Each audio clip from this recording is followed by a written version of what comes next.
Assalamualaikum, halo semuanya. Kali ini saya akan membahas kelanjutan sebuah alur cerita novel, dengan novel yang berjudul Kaisar Naga.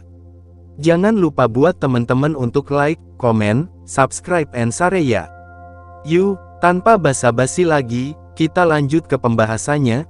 Di episode sebelumnya, gadis itu berhenti, berbalik, dan berkata, "Ingat, namaku Xie Nianxing, nama ini akan menjadi mimpi burukmu di masa depan." Setelah berbicara, dia berbalik dan pergi dengan marah. Lu Ming tersenyum, lalu berjalan ke sisi gua. Gua bawah tanah ini sangat besar, dan dinding di sisinya memiliki 5 atau 6 lubang yang tersebar di sekitar dinding. Mungkin ada beberapa harta karun di gua-gua ini yang layak untuk dijelajahi. Pintu masuk gua tidak besar. Setelah masuk, Lu Ming menemukan bahwa itu adalah gua kecil yang harus digali oleh manusia. Di dalamnya, ada tempat tidur batu, meja batu, beberapa bangku batu, dan tidak ada yang lain. Lu Ming melihat sekeliling, sedikit kecewa, keluar dari gua, dan berjalan ke gua lain. Masih belum ada yang ditemukan di gua ini, dan itu kosong. Sambil menggelengkan kepalanya, Lu Ming berjalan keluar. Ditemukan bahwa Xie Nianxing keluar dari lubang lain. "Lu Ming, izinkan saya memberi tahu Anda, mulai hari ini dan seterusnya, separuh ini milik saya, dan separuh lainnya milik Anda.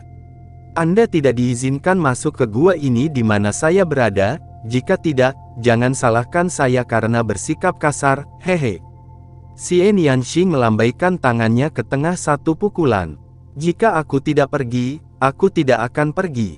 Lu Ming cemberut. Xie Nianxing memiliki temperamen yang aneh, dia telah belajar. Melihat Lu Ming setuju, Xie Nianxing berbalik dengan marah dan berjalan ke sebuah gua. Lihatlah cincin penyimpanan itu, dan kedua buku cheat itu. Memikirkan hal ini, hati Lu Ming menjadi panas. Dia tidak peduli untuk memperhatikan Xie Nianxing, berbalik dan berjalan ke sebuah gua, dan duduk bersila di tempat tidur batu.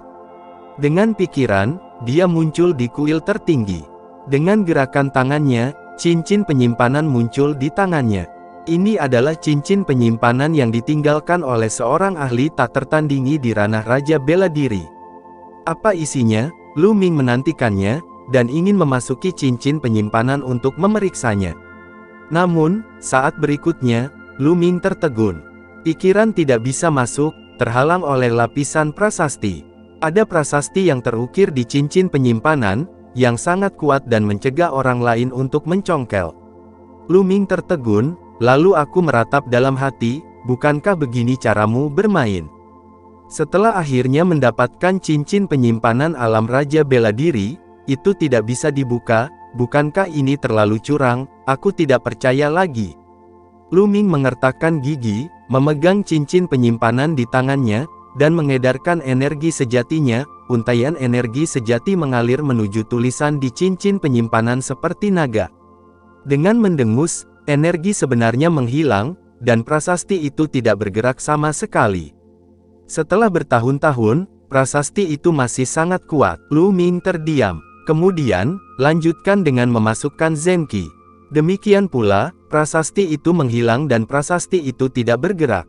Basis kultivasi saya terlalu lemah, saya tidak bisa membukanya sama sekali. Hei, tidak, prasasti itu sedikit melemah. Tiba-tiba, mata Lu Ming berbinar. Dia merasakannya dengan hati-hati, dan menemukan bahwa tulisan pada cincin penyimpanan sedikit melemah. Meskipun itu hanya sedikit, hampir dapat diabaikan, itu menunjukkan bahwa Zenki Lu Ming berpengaruh pada cincin penyimpanan. Selama itu berhasil, selama Anda bertahan, cepat atau lambat Anda akan dapat membukanya.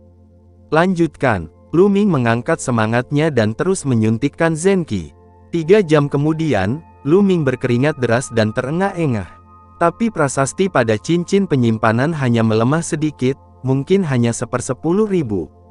Yah, sepertinya aku hanya bisa menggilingnya perlahan di masa depan. Dengan peningkatan basis kultivasiku, kecepatan pelemahan prasasti ini pasti akan lebih cepat. Ini adalah cincin penyimpanan untuk orang kuat di alam Martial King, butuh sedikit usaha. Itu sepadan, pikir Lu Ming. Sekarang lihat kedua buku cheat itu. Mengambil 2 buku cheat itu, Lu Ming membacanya. Setelah membukanya, Lu Ming sangat gembira. Buku pertama, berjudul Seni Perisai Kuno, adalah seni bela diri pertahanan tingkat rendah di tingkat lokal. Ini sebenarnya adalah keterampilan bela diri tingkat bumi, dan itu adalah keterampilan bela diri yang langka. Lu Ming tidak bisa tidak senang. Anda tahu, di Sekte Pedang Xuanyuan, seni bela diri kelas atas di tingkat prefektur adalah seni bela diri terbaik. Itu adalah seni bela diri Zenzong, dan orang biasa tidak memenuhi syarat untuk mempraktikkannya sama sekali. Seni perisai kuno, tingkat bumi tingkat rendah, setelah kultivasi yang berhasil, dapat memadatkan perisai kuno dan melindungi diri sendiri. Setelah berkultivasi ke tingkat pertama, ketika dia pertama kali melihat pintu, dia bisa memadatkan perisai kuno. Saat mencapai level kedua, itu bisa memadatkan 2 perisai kuno. Dengan analogi, ketika Anda mencapai tingkat kultivasi ke-6, Anda akan dapat memadatkan perisai kuno bersisi 6. Selain itu, perisai kuno dapat dimanipulasi, dan pertahanan dapat ditumpangkan secara sewenang-wenang. Meskipun agak mirip dengan seni bela diri defensif yang dilakukan oleh Duan Gang, kekuatan dan misterinya jauh lebih kuat. Jika aku bisa mengolah keterampilan bela diri ini, seberapa kuat pertahananku? Lu Ming merasa panas. Ini adalah keterampilan bela diri tingkat bumi, dan kekuatannya jauh lebih besar daripada keterampilan bela diri tingkat misterius. Seni bela diri tingkat rendah tingkat bumi, selama mereka mencapai tingkat pertama, kekuatan mereka dapat dibandingkan dengan tingkat ke-6 dari seni bela diri tingkat tinggi tingkat misterius. Kekuatannya tidak terbayangkan. Seni bela diri tingkat Xuan tingkat rendah Lu Ming saat ini, Gang Huo Gunjue belum mencapai tingkat ke-6, apalagi tingkat ke-6 seni bela diri tingkat Xuan tingkat tinggi. Setelah menyelesaikan seni perisai kuno, Lu Ming membaca buku lain. Three Palms, seni bela diri tingkat rendah di tingkat prefektur. Seni bela diri tingkat rendah tingkat bumi lainnya, jantung Lu Ming berdetak kencang. Lu Ming melihat lebih dekat, iri dengan kekuatan 3 telapak tangan. Buku apa yang harus saya praktikkan? Seni bela diri tingkat rendah tingkat bumi, meskipun sangat kuat, sama-sama sulit untuk dikembangkan. Sekarang tidak ada suara nyanyian seperti itu, kecepatan pemahaman seni bela diri Lu Ming pasti akan melambat. Tidak mungkin untuk berlatih 2 buku bersama, jadi dia hanya bisa memilih 1 untuk dicoba. Mari kita berlatih seni perisai kuno terlebih dahulu. Dalam hal serangan, saya memiliki seni senjata Gang Huo, dan saya belum berkultivasi ke tingkat tertinggi, jadi tidak perlu terburu-buru. Lu Ming mengambil keputusan dan berlatih seni perisai kuno terlebih dahulu. Setelah itu, saya menyimpan buku rahasia, Three Dao Palms, dan mulai mempelajari Gudun Jue dengan hati-hati. Seni bela diri tingkat bumi sangat misterius. Setelah menghabiskan beberapa jam, Lu Ming masih tidak bisa menemukan jalannya. Jangan terburu-buru, seni bela diri tingkat bumi jelas tidak mudah untuk dipraktekkan. Aku hanya perlu meluangkan waktu setiap hari untuk perlahan mengerti. Lu Ming diam-diam memperingatkan dirinya sendiri. Saat ini, energi sejati Lu Ming hampir pulih. Segera, Lu Ming bangkit, berjalan ke platform ketiga, dan meletakkan 9 kristal roh di atas platform batu. Segera, sosok kental keluar. Kultivasi dimulai. Lu Ming berbisik, dan bergegas menuju sosok itu. Bum bum bum. Kedua sosok itu terus saling membombardir.